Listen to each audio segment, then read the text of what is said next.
আসসালামু আলাইকুম সবাইকে। অরেঞ্জ কেক, আর এই অরেঞ্জ কেকটি তৈরি করা খুবই সহজ, আমার খুব পছন্দের একটা কেক। তো এই কেক রেসিপিটি আশা করছি আপনাদের কাছে খুবই ভালো লাগবে। আর এই কেকটি তৈরি করা খুবই সহজ, ঘরে থাকা অল্প উপকরণ দিয়ে এত সুন্দর কেক রেসিপিটি আপনারা ঘরেই তৈরি করতে পারবেন।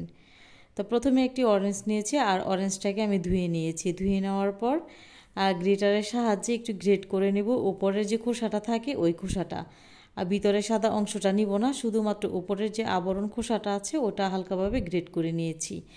আর নিয়ে নেওয়ার পর এখানে অরেঞ্জটাকে আমি দু টুকরো করে কেটে নেব। আর কেটে নেওয়ার পর যে অরেঞ্জের মধ্যে যে জুসটা থাকে ওই জুসটা বের করে নেব। জুসটা বের করে নেওয়ার পর এই জুসটা কিন্তু আমি ছাঁকনি দিয়ে ছেঁকে নিয়েছি। আর অরেঞ্জের জুসটা আমি কীভাবে বের করে নিচ্ছি আপনারা দেখতেই পেলেন। তো অন্য একটি পাত্রে আমি নিয়ে নিচ্ছি 2টা ডিম, আর ডিম 2টা আমি ঢেলে দেব ব্লেন্ডারের জারে। দিয়ে দেবো স্বাদ মতো লবণ। রেগুলার রান্নার তেলটা দিয়ে দেব পরিমাণ মতো। এখানে আমি চিনির পরিবর্তে কনডেন্স মিল্ক ব্যবহার করছি, আপনারা চাইলে কনডেন্স মিল্কের পরিবর্তে এখানে চিনিটা স্বাদ মতো দিতে পারেন। 2 থেকে 3 মিনিটের মতো ব্লেন্ড করে নিয়েছি। আর ব্লেন্ড করে নেওয়ার পর এখানে দিয়ে দিচ্ছি 1 কাপ পরিমাণে ময়দা। আর ময়দাটা অবশ্যই চেলে নিতে হবে। আর এখানে দিয়ে দেবো 1 টেবিল চামচ পরিমাণ সুজি।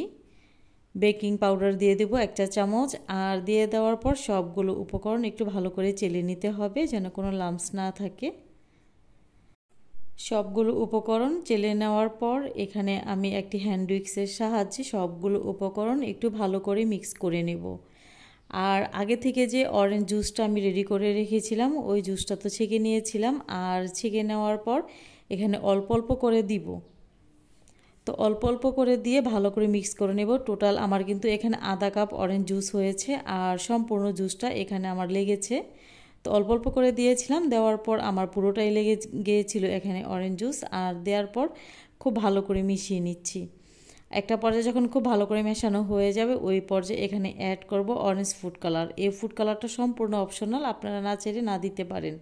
তো ফুড কালারটা দিয়ে দেওয়ার পর আবারও নাড়াচাড়া করে খুব ভালো করে মিশিয়ে নিচ্ছি। আর মিশিয়ে নেওয়ার পর যে আগে থেকে আমি অরেঞ্জের যে খোসাটা এখানে গ্রেট করে রেখেছিলাম ওই খোসার অংশটা এখানে দিয়ে দেব। আর দিয়ে দেওয়ার পর খুব ভালো করে মিশিয়ে নেব।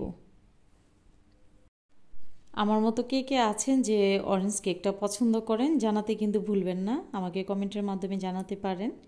তো যে মোলে আমি কেকটা সেট করব ওই মোলে একটি বেকিং পেপার দিয়ে দেব। আর দিয়ে দেওয়ার পর পরিমাণ মতো এখানে অ্যাড করব রেগুলার রান্নার তেল। আর তেলটা দিয়ে দেওয়ার পর চারিপাশটা খুব ভালো করে ব্রাশ করে নিতে হবে। চারিপাশটা খুব ভালো করে ব্রাশ করে নেওয়ার পর এখানে আমি চারিপাশটা আবারও বেকিং পেপার দিয়ে দেব।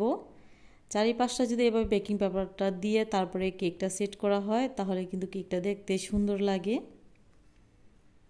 তো বেকিং পেপারটা সাজিয়ে দেওয়ার পর এখানে যে আগে থেকে মিশ্রণটা রেডি করেছিলাম ওই মিশ্রণটা এখানে ঢেলে দিচ্ছি। আর ঢেলে দেওয়ার পর একটু ট্যাপ করে নিতে হবে।